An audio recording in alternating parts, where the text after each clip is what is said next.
Welcome back to another episode of Can't Take Your Call Right Now with me, Harry Monkhouse.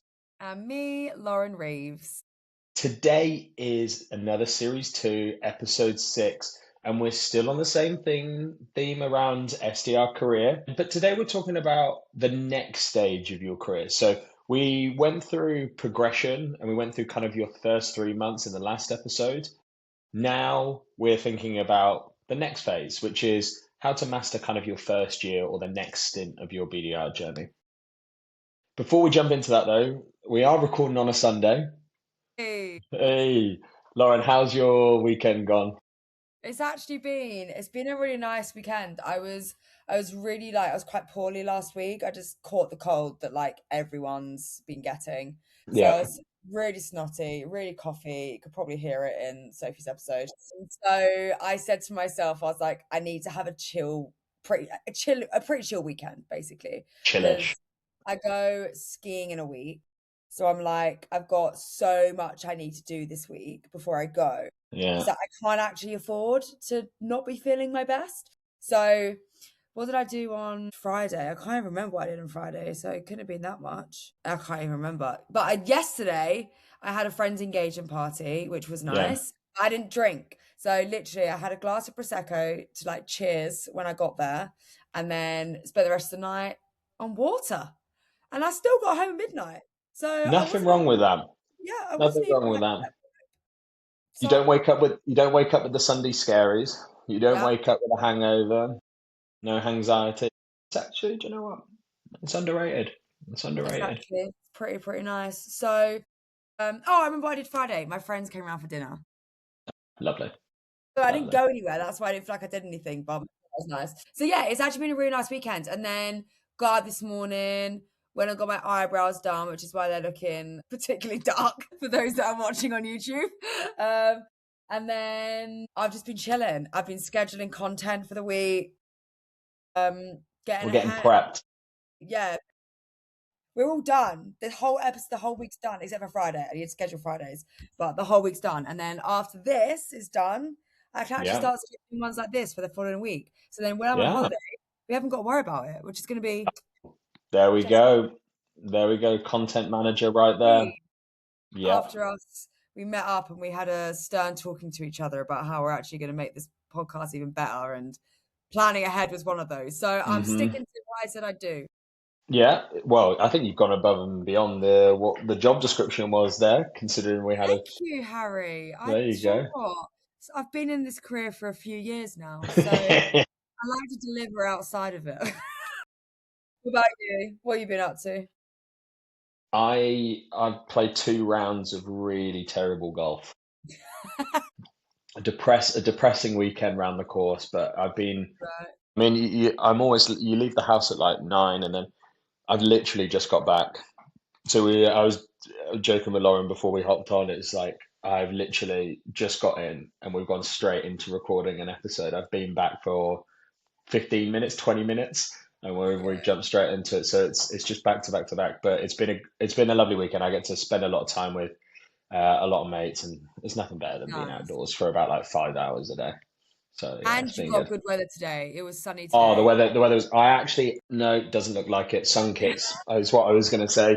No, I've just got just wet hair and looks like shite, but it's all good. It's all good. And I literally turned around to Cass. It got to like 3:30, and I was like, "Should we go back outside?" I was like, "Because it's actually sunny." I was like, and I feel like we're going to be moaning about the fact that it won't be sunny again. So let's actually go outside and go for another walk and actually soak in the fact that Yeah, there's a some. bit of a vitamin D, vitamin D. So yeah, Yeah, good. I know, prepared, and we've got a busy week ahead of us. We've got 2 guests coming on next week, so yeah, we've got loads to look forward to. It's going to be it's a busy sprint for us. it is because obviously, yeah, prepping for the fact we've got some holidays coming up. You're away, I'm Hmm. away. Yeah, Like you got work stuff, I've got obviously personal stuff. So yeah, pre-recording a good yeah, few weeks worth of podcasts, which is good because it means that it's going out every week. But it yeah. does mean you've got a nice busy week. But that's all right. 100%, 100%. So you were a BDR. We've done our first 3 months. Yeah. Now what? Now what are the things that we need to be thinking about? Okay, so you passed probation. Yay, they can't Woo. sack me with a week's notice. Fantastic. Okay, this is the bit where, But we what we might say is when yeah, we talk about passing probation, that is only a lot of the European folks. For any of that our is people true. Yeah, outside of that, in America, probation periods don't happen, and that is for so in true. Australia, they work a little bit differently. So it's only for our European folks, which is like that 3 month or 6 month window where you like they're like, yeah, we're satisfied with you. Yeah, yeah, exactly that. So yeah, so you've got the tick, you've got the yep. I think that you are fit for the team. What you've done so far looks like you're pretty good there as well. So hello, let's go. Let's get cracking in. That point, I'm now looking for you to level up. Like I'm expecting you to start being like, okay, I'm good. Clearly, like I'm showing that I've got the juice for this. So now how we're gonna really start showing that? That would be one, hitting your target, your first fully ramped target. Like you got to start as you mean to go on. Ideally, you should have hit your ramp quota. Obviously, you don't necessarily have to have always hit your ramp quota to be Yeah. in the green tick, but you've hopefully hit your ramp quota, and now you're in full metrics. So I just think consistency. That's going to come up a Hmm. lot for me. Consistency is so important. So, are you hitting your KPIs? Are you doing everything you can to make sure that you're hitting your quota, your target? And then just really proving that you're listening and you're asking extra questions. I just expect something to go up a level. Hmm. That's what I'm looking for to Yeah, begin with. I think it's a point that I probably speak to my team about a lot at the moment. So there's different like chapters that I think you're meant to kind of go through this kind of journey. I think at the start, I think we spoke about this previously, and it's like I I just want the muscle to be created. I don't need results. I just need a muscle to be formed. So it's almost like, how do you create a habit?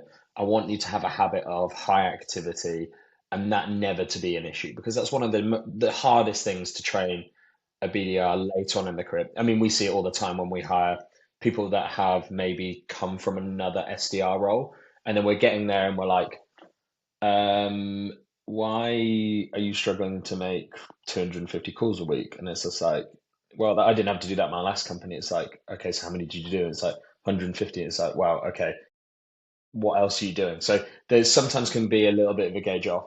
I think the next kind of phase is like you said, starting to piece the puzzle or piece the pieces of the puzzle together. And that is not always easy. But I think as part of one of the key things is there's going to be a lot of stuff, especially if you're new into tech, there's going to be a lot of stuff that you just don't know. And this is the real big balance or the hard balance that I try and find is as a manager of a fully remote team, it's Mm. really, really difficult for me and Rebecca.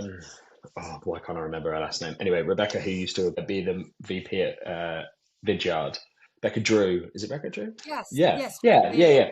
yeah. I remember her telling me, I was on one of her webinars, I think, during the COVID period, and she said one of the hardest things that COVID has then impacted on with the way that people work is you don't get this look over the shoulder Mm, opportunity as a remote worker. Now you're slightly different in the sense that you're a hybrid workforce, but there's still a component of there's a couple of days a week that you don't get to be there and have that exact coaching moment. So yes, you might not know the answer to something or you might not know to ask something, but as managers, we want a lot of feedback, or especially someone who manages a remote team, I want a lot of feedback. So yeah, ask questions, like ask tons of them. Hey, someone's just given me an objection like this. How would you handle it? Someone's just said, hey, send me an email. Hey, I think I need to send this. Can you check it over? yeah, Like, pause almost at every single touch and just ask loads of follow on questions. And I would yeah, say the people that I see ramp up the quickest are the people that would you'd probably class as asking dumber questions, but they tend to not have to ask them once and twice, maybe not a third time. And that is really important because I think one of the hardest things or one of the things that as managers we go into is we will try and almost like grade your work a little bit to see where you're at. And if you are someone that doesn't ask any questions, then sometimes it's like, well, what are they doing when I'm not in the room? Or what are they thinking about when we're not going through this type of stuff? And then also by asking loads of questions, get good at taking note and then actioning it and then providing that feedback back. And that can also be really, really important. So I think that kind of like whether your probation period is at the 3 month mark or the 6 month mark, my team is 6 months. So after that, kind of like 6 to 12 months, like you said, you really need to be leveling up. But the best way to do that is to bring people almost into every single touch point that you're doing Mm. to get as much feedback as possible. Yeah, and on that, like when you first started, you should have gone around, put one-to-ones in with people, like spoke to everyone, like da da da da. Do that again. Like do Yeah. it again now that you actually understand stuff. Like you should have a pretty good understanding of the product now. You should Hmm. have a good understanding of what your prospects are going to say to you on the phone. You probably know the most classic objection, good idea of your competitors. Like all of that is no longer new information to you. Like you've been there for at least 3 months. You should know that. So go back, have similar conversations to what you had when you first started, but now with all of that knowledge already in your head, so you can have a far deeper and like better conversation with your peers than what you could have before. And you're probably Yeah. going to learn the same things you would have got told, the same things what you got told before, but now it's actually going to make sense. And I think that that will also make such a difference into you like stepping into the next bit of your role as well. I take like Swap. We have complex products. They're not easy to understand. Like you don't just figure it out in a week. So going back again and again to people that you know are experts, our products, that is just meant that every single time that you're leveling up. And that's the point you're making about the questions. Like Yeah. keep asking the questions. Yeah, like for sure. Don't it's okay to think, is this a silly question? Oh, I've asked this before. Keep asking it. I always think a red flag to me is when people don't come prepared to one-to-ones. They don't really have anything they want feedback on. They don't really care about the coaching sessions. I'm thinking, why? Like you are not the finished product. Like that just because you've had a good 6 months doesn't mean that like you're suddenly the best BDR there is. Like you should have a lot of things to ask me constantly. So Hmm. come with those things and that's that curiosity piece that we speak about and the coachability piece. Like that is what I'm now tracking you on. Like are you actually really fulfilling those parts of what I want from a BDR? Yeah. Yeah, I think I mean, what I was just thinking from an analogy standpoint, one of my terrible analogies, if you were to play a video game all the way through and complete it, then you were Yeah. to start it again, there's probably things at the start that you would do differently to complete the game, right? Because there's Yeah. things that you've Yeah. Yeah. discovered. Yeah. And it's exactly to that point. I think there's again, we speak from how we run our teams, right? So we're saying like, hey, you need to come with actions, right? But there's probably a lot of people here that maybe one don't have either a great manager or a dedicated manager.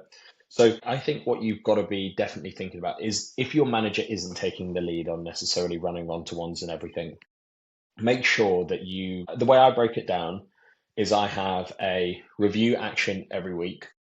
So try and bring like a call, an email, or a moment of your week to bring into your one-to-one so that you can talk about it.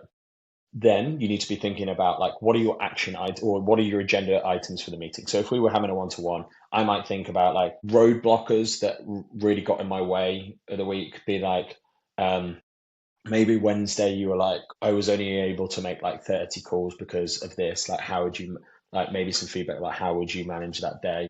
And then there might be a couple of other moments, or it might be updating on a couple of conversations that maybe you had with an AE to align on, oh, hey, does this align to our overall BDR strategy? And that would be basically three really good points and then a review. Now, again, difficult to do if it's just a half an hour meeting. Ideally, you want like 45 minutes to an hour. I know you break different one-to-ones down, but write those down and then also create an action item area that you are for you and also for your manager. So one of the big things I have always done is even with my CRO, I have a one-to-one like Canva in Slack where I write if I make an ask of him, I write it down for him on his behalf. And then I Ah, will even like tag, you can tag a date and everything like that. But yeah, there's moments like that. If you need something from someone, then do that. Again, I think that develops over time, but become yeah, very structured, but also, I don't know how you feel about this, Lauren, but it's not it's not about just preparing for the one-to-one half an hour before the one-to-one. Like I no, personally see that top reps prep for their one-to-one 48 hours to 24 hours in advance, right? Hey, here are all the things that I need to discuss.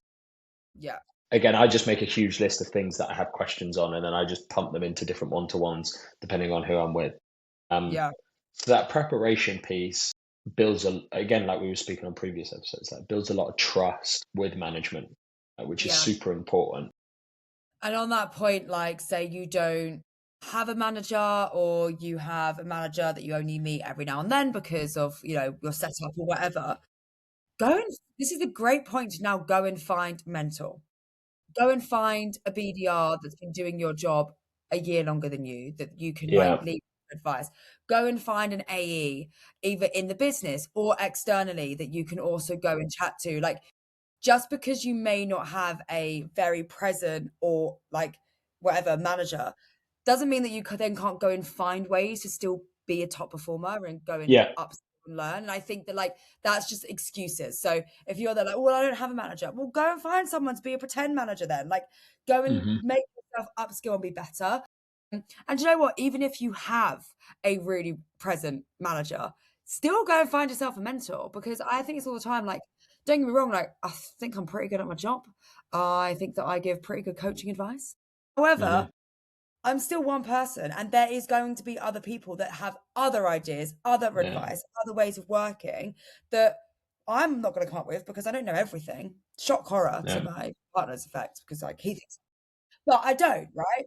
It's even this. And this has been one of my favorite things about this podcast is like hearing the way that you do things, hearing the way that yeah, some of our kids do things. Like, I'm also learning all the time as a leader. So like, I've got to grow. So go and find someone to teach you more stuff as well. And that yeah. is what top performers do in comparison to like B players, C players. Like they are finding ways of being better and upskilling outside of what they get from their business. 100%. I mean, again, the point, I come back to the point about how we met, right? We met Mm. through a community. We went through a community because SDRs in London. Because I was basically going around saying like, "Hey guys, I want to speak to some other top performing BDRs because I think the way that we're doing things maybe isn't optimal." Like you need to. I would go and speak to people that are posting on LinkedIn who are in a similar role to you, even whether you're trying to get a promotion to an AE role or I don't know, customer success or solutions consultant, whatever that might be. Go and find some top performers, have the conversations, ask questions. Also, go in and just share notes. Like one of the biggest things that I learned is when I started to meet with some of the sales loft reps, and I was like, "Hey, can you just like share some of your top performing sequences?"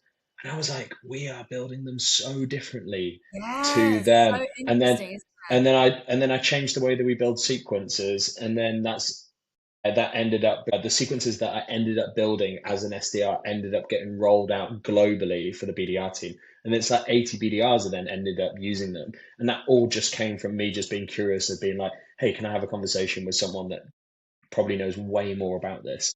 Yeah, And then it's similar to that. Again, if you're listening to this, I think you're probably doing a better job than most people anyway, but because you're actually going out of your way to listen to certain things. But I still always find it really, really baffling. Again, it's not always the most interesting thing for all people to always be on, but I still think there's a correlation of people that are wanting to learn and you going and finding a regular podcast to go and listen to. So, like for me, I used to listen. I've always listened to a lot of like Jason Bay.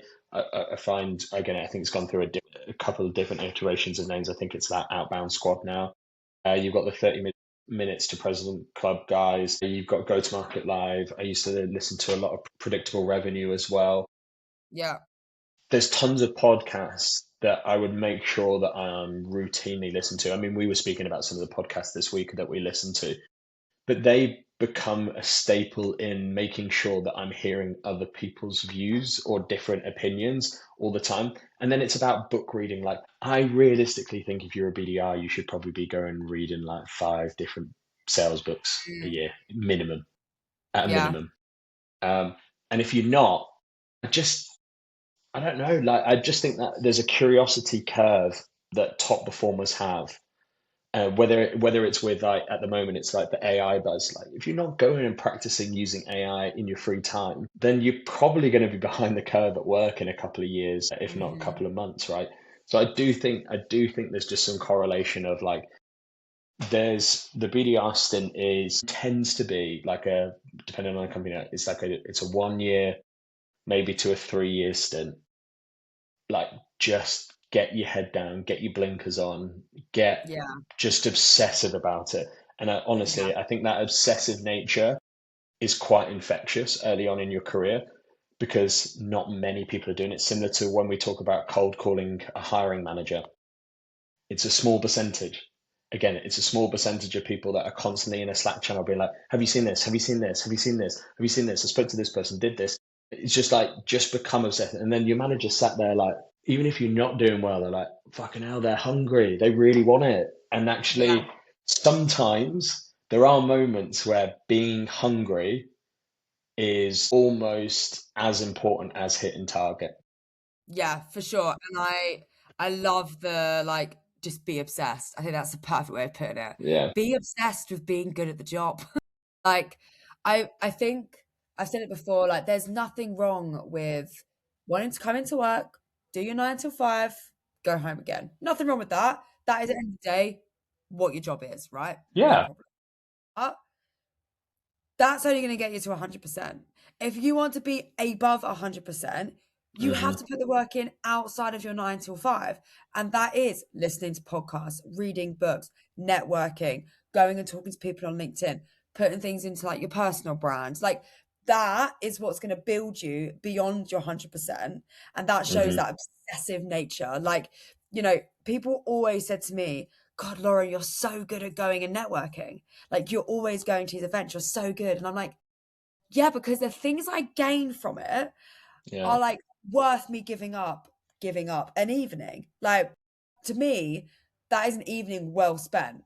Like Hmm. I've met so many incredible people that have led me to how I am today as a salesperson. And it's made me more obsessed with being good at my job. Like that's what's given me more passion is actually being around other passionate people because it makes Yeah. you go like there's more that I could be doing here. Like I should up myself even more. Easy. 100%. It's the community aspect is a huge area, but I think um, it it's again. I know we're big fans on like building out your like social brand. So from an external standpoint, because again, I'm still a big believer. Like uh, if you go and have a large following on like a LinkedIn or something like that, or a bigger social following where you're posting stuff, I guarantee you add a couple of zeros, if not a couple of grand to your paycheck every time you move company because you get a network to bring with you. But to your point there, I think the internal brand is as important. You want Yes. want managers speaking the way that we're talking about how you should be. You want managers being like, hey, that girl is she's obsessed, isn't she? Like she asks some really good questions. Like she's constantly saying stuff. Then they go, oh, how are they getting on? And if they go, oh, they're doing really well, then it's like, okay, then I might want them on my team. Even if they're not doing Yeah. well, like, hey, I've got probably a sense that they're probably quite coachable or they're at least hungry to learn. That goes a long, long way. Goes a long It way because makes you stand out in any internal yeah, interview process. yeah, 100%. Because if there's two candidates and you're completely on par when it comes to performance, when it comes to how you did in the interview, but one of you has shown a level of, you know, coachability, curiosity, all of that internally in the company, that's the one that they're gonna go for every single time because it matters. It's the same as like in any interview process. If you do something to stand out, you're gonna get the job. If you've done something to stand out whilst you've been in the business, you're gonna get the job every single time. hmm Yeah, it's such a hmm great point. Internal yeah, brand, so important. So yeah. important. And the only way you do that is by speaking to other departments. Absolutely. Like Again, probably just because I'm newer into a company, the first thing I look at going around when I join a business, again, different now because I've got a lot more years of experience under me. But I will go around and just start speaking to random departments. And one Mm, of the things that I think I'm really good at is understanding the internal politics game. Sometimes you have to lick a few arses. Like you do have to be a little bit so of a brown true. nose. Also Yeah. learn how people respond to certain things. Are they someone that likes you to blow a little bit of smoke up their ass? Sometimes Mhm. is it the way that certain times you hold yourselves, or is it certain what are they passionate about? Get good at knowing people and playing the Yes. system, and Yeah. always be one of the things that I'm probably a little bit now over indexed on is like just be so grateful for everything that anyone ever does to you because it makes other people feel really good. Yeah. And like that is a really, really easy thing. So I will always thank people left, right, and center. Yeah. Yeah, one thing that I've started doing is, especially because I've got a very big team, right? So Yeah. as much as I try and keep on top of my list, I forget to do things. Or someone messages me, I read it, forget to reply, and then, it's been a day or two. And my team all know to chase me. They'll drop me a message, hey, just wanted to Mm, like bump this back up. And before I'd be like, oh, thanks, sorry that I didn't. Now I just go, thank you so much for chasing me. yeah, yeah, Like, yeah, yeah. thank I'm bad you. for Thank that. you for Chasing. reminding me.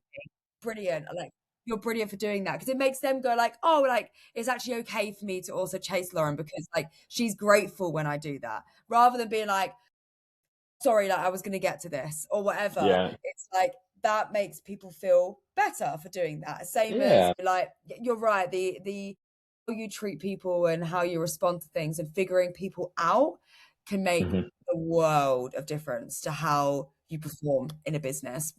100%.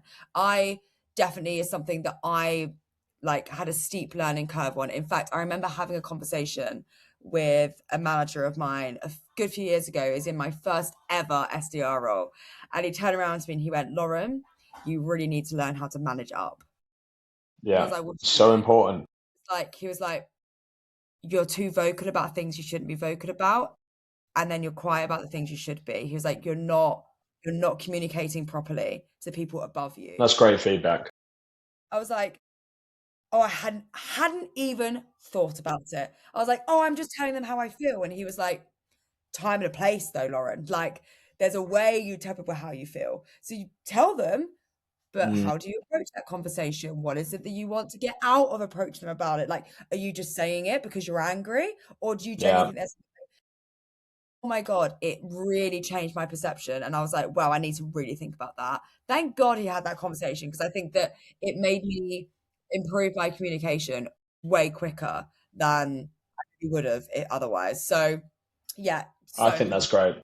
I think that's great. I think I mean, again, it comes back to my earlier point. Like there can be moments that you do that it can be good just to pause and just go, oh, like, hey, maybe I spoke up in a meeting about a certain thing, and I'm like, look, guys, I actually think the event leads were really poor, and like like they didn't need too much, and then they felt like a bit of waste of time, and like, yes, you gave marketing that feedback because they've asked it, but that might be a perfect opportunity for you to then pause, come into your one-to-one with your manager, and go, hey, I was quite vocal about like that.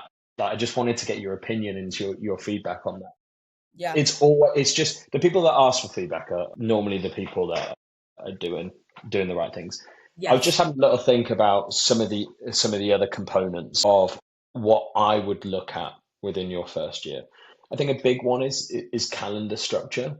Like I would expect you within probably your first 6 months to after 6 months you have your calendar now figured out, as in what your structure is going to look like. So that means that you've played around like, are you a person who likes to call in the morning? Maybe is it in the afternoon? Do you like 45-minute sprints and then a 15-minute break?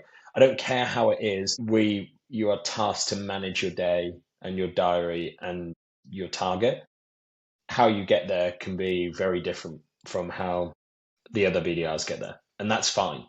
But we shouldn't be a year in or 9 months in where we're still trying to work out what works and what doesn't work. And again, feedback on that, feedback on that. I think that maybe we have slightly different views on this, but I think from a activity standpoint, just never be bottom of the barrel. Like you need to be someone who just constantly like that's why that first 3 6 months is so important. Like you build that muscle to go and deliver the high volume numbers. Yeah. Just let the quality just come up with the high volume numbers. It doesn't mean that you now Yeah. need to make like way less, but make sure that you're always hitting KPIs.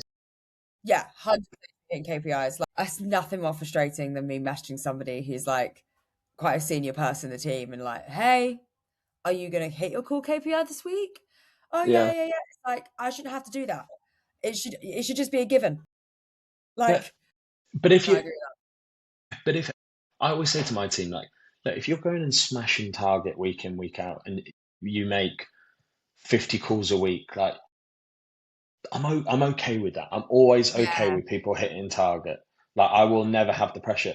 But it's the week that you don't hit your weekly number and we're having a conversation about calls and then you do it back to back week. It's just like fucking pull your finger out. Just get on with it. Like Earn the like right to not yeah, hit your KPIs. 100%. Completely agree. 100%. Completely agree. There's someone on my team who does such low emails, like because they personally like to do like very personalized strategic emailing. And that is fine because they hit their target and they Yeah. hit the numbers needed Which and is they hit great. meetings. So I actually don't really care. Yeah. Like people could ask me, oh, their email's really low. Yeah, but they also booked 4 meetings this week. So hmm it's fine. hmm Earn the Yeah. right to be able to do that. I completely agree. But also, if you actually, I always think, I mean, like I was getting a bit of a rock and a hard place. I think if you were able to book the amount of meetings you book with that low activity, imagine what you could do if you just like booked. Oh, yeah, yeah, yeah, yeah. 100%. 100%. It's like a It, little bit people like, oh, people that just get to 100% when you actually realize that they could probably get to 150%. They just need to do a couple of things. this is a little bit more, yeah.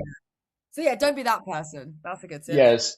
So so far we've got turn up to your one-to-ones prepared, ask for a load of feedback, become consistent at your KPIs, go and create an internal brand really well, become super curious and passionate, find resources, whether that's through speaking to people, podcasts, whatever that might be, that you can Yeah. take, either bring back into the business or just be continuously learning. I'm trying to think what else. I think, I think just don't well, think you're the finished product. I think that's ever. something that irks me. I think is when somebody hits, they're about to approach a year, they've been good, they've hit their target, and then they're like, yeah, so like, like I'm not far off now, like I'm done being a BDR. And it's like, no, No, you're never no. done being a BDR. And even when you go into an AE role or any role you choose to go into, by the way, like anything, you should never think you're done being a BDR. Like that is the Yeah. foundation to your sales career. So never ever think you're a finished product. Never get too big for your boots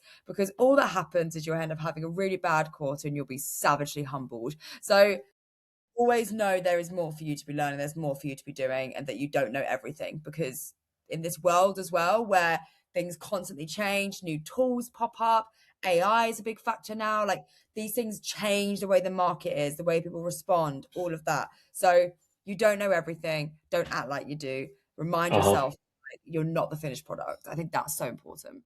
Yeah, and 100%. I couldn't agree more with that. Look, ego is definitely a thing in sales. We all know that. I've definitely been guilty of thinking I'm too good for this shit. But realistically, I you think we you all are do at you some are point. yeah. I'm not. Trust me.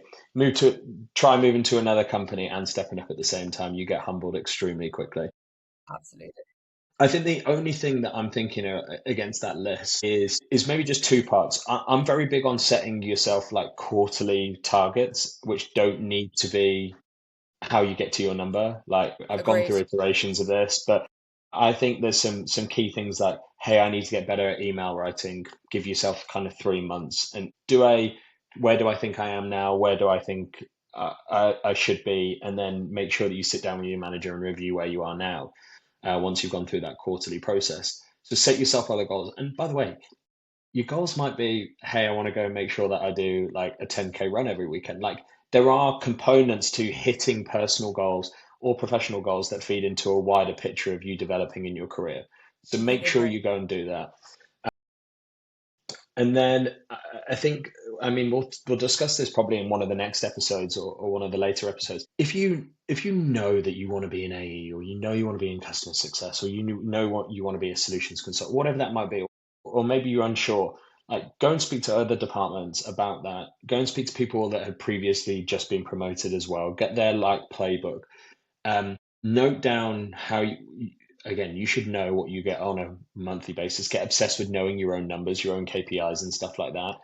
Build out scorecards. Again, there's loads of resources on stuff like that, like building your own scorecard, and conversion rate calculators and stuff like that. But start to plant the seed early about the role that you want, and then start to work out, what do you need to see from me in order to get there.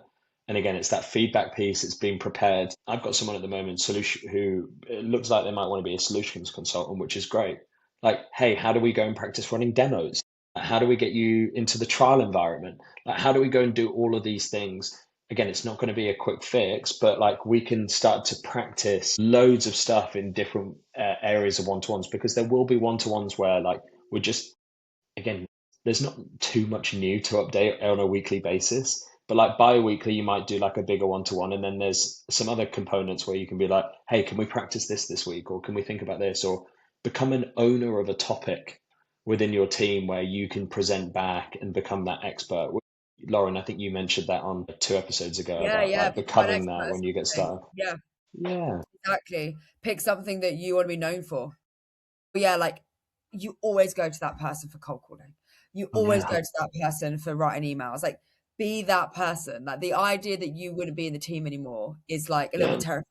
It's like, oh God, they're gonna get promoted. Oh no, what are we gonna do? Because they're so good at that. Like you want that feeling of like, yeah, like actually like you don't feel disposable. Like it's like you're so good now, you're so in it that you not being there is like having a leg cut off. That's how it should feel a little yeah, bit. yeah, 100%. What else, before we kind of wrap up here? Is there anything else you think that, hey, what do I need to be doing in my first year? I mean, other than hitting, I mean, the overarching one, which we haven't really, like you do, Hit your target. like very, very, very obvious, right? You've got to start stringing some hitting targets together, and even if it's not 1 month, maybe give a slight example. We are. I'm very aware that hitting target isn't something that everyone does, right? Some teams do, some teams don't. It's a lot of the time. It's not about being the worst. It's about being consistent. It's Hmm. that, so like if you are someone that tends to just go and hit 60%, like sometimes that's okay, right? Because you've shown a bit of consistency. It's what is really frustrating to see is these huge waves of like, oh, Yeah. I did 20%, then I did 100%, then I did 110%, then I did 30%. And it's like that is so unpredictable as a leader, that is almost a turn off, because it's like I don't know what version of that person we're going to be getting, and that leads to lack of trust, right? Which I know we're speaking a lot about trust, but it's a huge component of all of this. Yeah, that's a great shout out. For sure. think I think for me, like the people in my team that I just love having in my team, they just show up every day and they just come to work. And what I mean by that is that they're a human being. They have good days, they have bad days, but every day they come to work, and they Yeah, come in and they'll put aside like, and they'll just lock in and they'll get on with it. And yeah, some days they won't be running around the place, smile on their face because they've had a big week or something's going on personally, but they come to work and they do on it. the And I grind. think Yeah, that is so important as a leader, is to have people in your team you can just yeah, rely on. That's what I love. And then that ties into that piece of the target there, not being up, not being down, etc. Like the reps that I just can just trust, that I can rely on no matter what's going on. Yeah, they'll have a bad week or two because of whatever, but they'll turn it on, they'll be great. hmm That's what you well, want to be it's in just that. hard work. Just work harder Hard, than yeah. anyone else in the team, Yeah. It's like I was saying, and just prove that you're working harder than anyone else, and then normally it works. yeah, get your base pay, get your 100% in your 9-5, but get your 50% extra to get you to 150 outside of that, and just Yeah, show you give a shit. That's what I love. I love when people show they give a shit. Yeah, 100%. Well, look, I think hopefully this has been valuable for the listeners. Again, we've got a couple more episodes of the BDR career. I think it's probably the most requested topics that we talk about. So we've got a couple more things to come and a couple more special guests. Yeah, I'm really Yeah. excited with some of the guests we've got. I hope that everyone else is, because some of them are pretty good. But look, thanks so much, guys. I've been listening to this. I'll be on the slopes. I'll be skiing away, being a very bad basic beginner skier. Probably I'm in Little my second pizza. lesson. Yeah, I'll be pizzaing, learning how to parallel, not You'll breaking get any there. bones or hurting You'll any get there. muscles. I'll be Hopefully living not. my life in peace. That's what I'll be Well, I'm doing when very I'm older. jealous. I'm very jealous. I'm very jealous. Yes. Well, pleasure's been all mine once again, Harry. And you know the drill, guys. Please leave us some comments. Please rate it 5 stars, ideally. And then if you want to sponsor the podcast, let us know. Yeah. The day we actually get a podcast sponsor, it's just going to be filled up with that ending, and then it's just going to be drifting into what the sponsor wants us to say. So Yeah, yeah, we're going to have literally. to eventually change it up. People are probably That's like, right. "Hey, these guys are just so beggy." It's a But joke, thank you. guys. It's a Good joke. chat. Right. Well, have a lovely rest of your week. Have a lovely rest of your evening/day, Harry. And see you on the other side.